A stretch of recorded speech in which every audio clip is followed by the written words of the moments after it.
Have you ever done something truly evil and destroyed someone's whole life? Well, I have. I was 19 and about to graduate from high school. But then my math teacher, Mr. Cumberbatch, told me I'd failed his class and would have to repeat the year. I was devastated because I had already made plans to go to college. So I started crying and begged him to show mercy and let me pass. But he said, no, and shook his head. In a last attempt, I gave him a big hug and said, "Please, Mr. Cumberbatch, isn't there anything I can do?" He pushed me away and said, "No, it's too late now."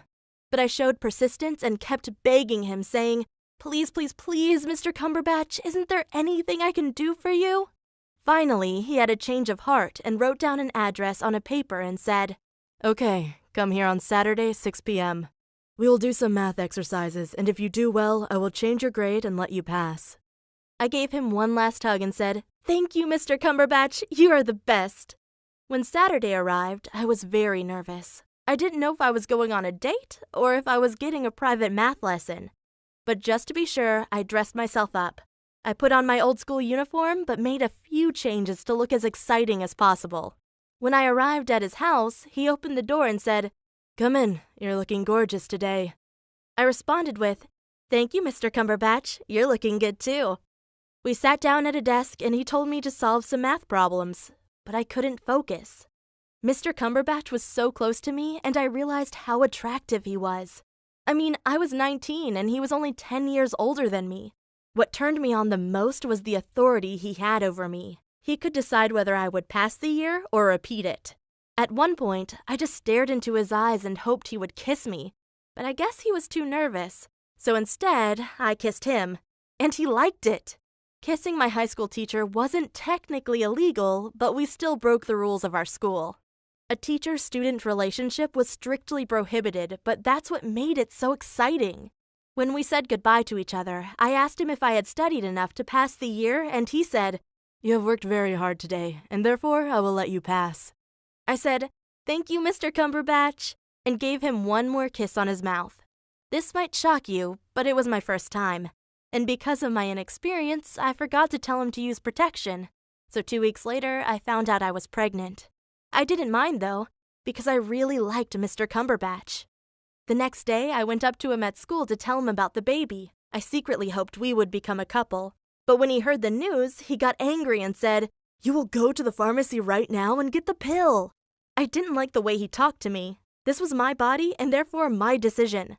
I asked him if he was interested in raising the baby with me, but he freaked out and screamed, "I already have a wife and kid. I'll never take care of your stupid baby. Go to the pharmacy right now." I screamed back, "You're married?"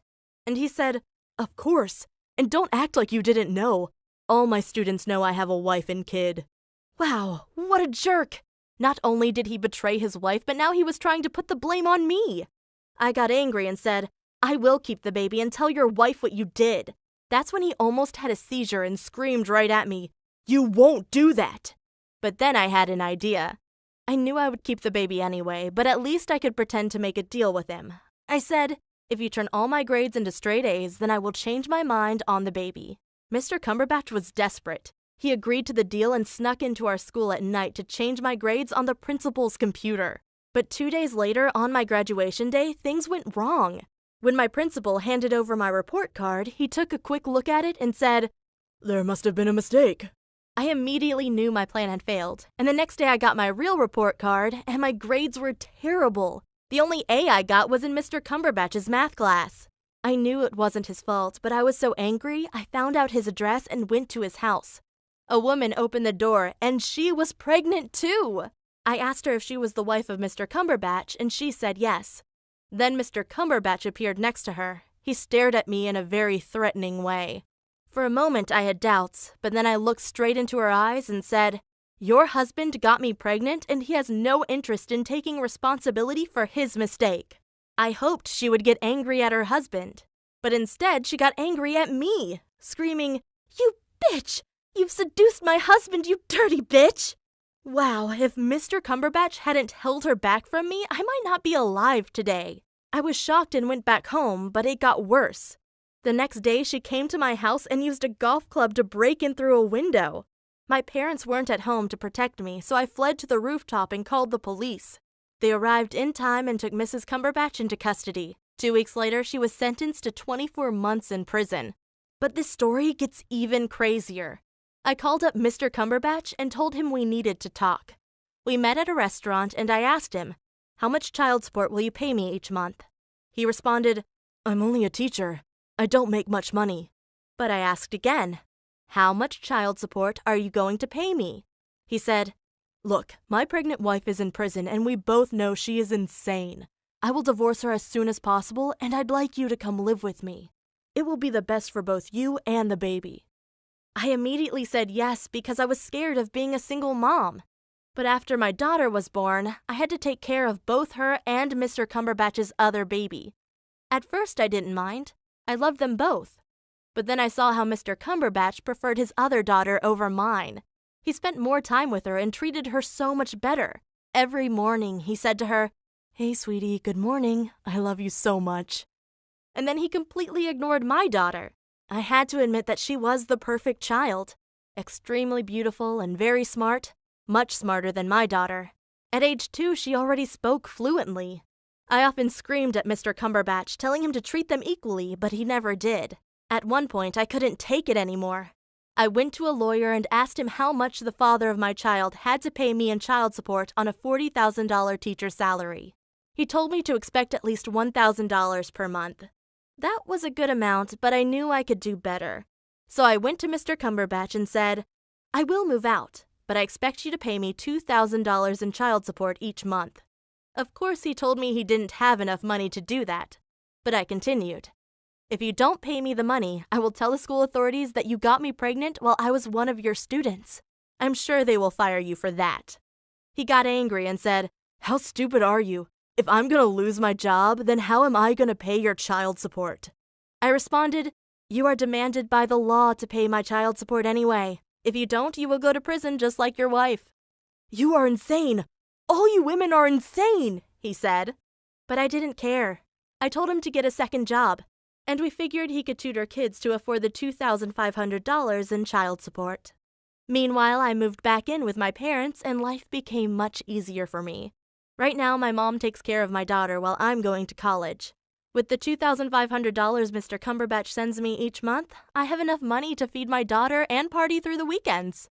Trust me, I really enjoy my college life. But Mr. Cumberbatch had to move into a cheaper and smaller house. He couldn't afford his old rent anymore. I knew it was wrong, but for some reason, I deeply enjoyed seeing Mr. Cumberbatch suffer.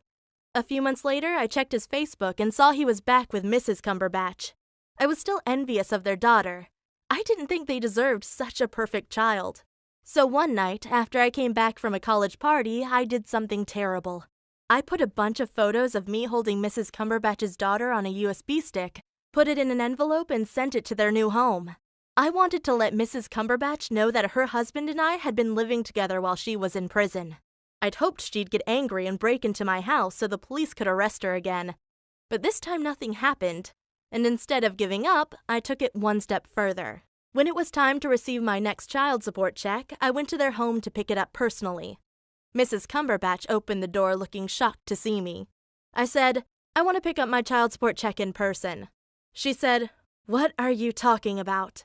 And I responded, "Your husband didn't tell you? He pays me $2,000 per month in child support so I can take care of my daughter." I saw she was getting angry, and then her daughter came to the door and saw me. She immediately started screaming out of joy and ran up to me. Her mother said, "Don't touch her!" But I didn't care. I picked her up and said, "Oh, there's my baby. Mama is back now." Her mother took her out of my arms and screamed at me, "You dirty little girl! All you do is destroy happy families!" I responded, "If you're such a happy family, why didn't your husband tell you he's paying another girl $2,000 a month in child support? And where is he anyway? I'm sure he wants to sleep with me again." She responded, "You better not come here again or it will be your last time." And I said, "You better be careful your husband doesn't get another girl pregnant. He really doesn't care about you." That's when she suddenly ran into her apartment. I was afraid she was getting a knife, so I quickly got out of there ASAP. But on my way home, I felt weird, like I had done something wrong. It seemed that Mrs. Cumberbatch had matured and was really trying her best to make things work. Meanwhile, I was the one trying to destroy their family and making everyone miserable. I knew I'd messed up, and that's why I decided not to bother them anymore. I still receive my child support checks, but now I fully focus on my daughter and on college.